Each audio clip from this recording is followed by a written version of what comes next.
老六在甘蔗地裡发现了一个新鲜的玩意儿。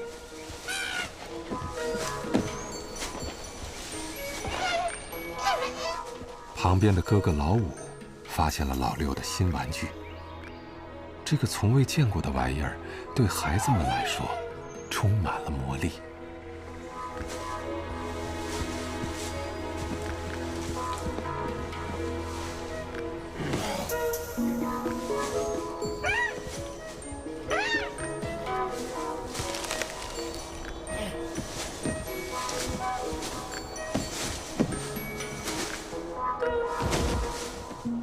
因为农作物营养价值更高，象群用来进食的时间缩短了，玩耍的时间增加了。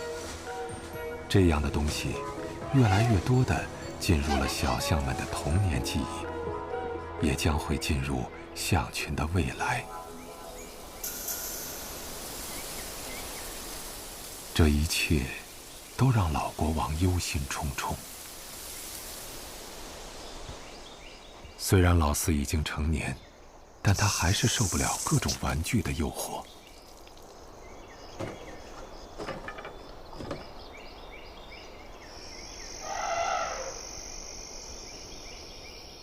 这一次，他被电缆死死纏住了。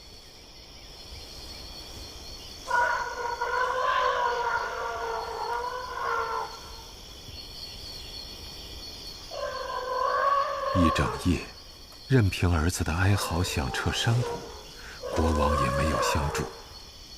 這是一次嚴厲的懲罰。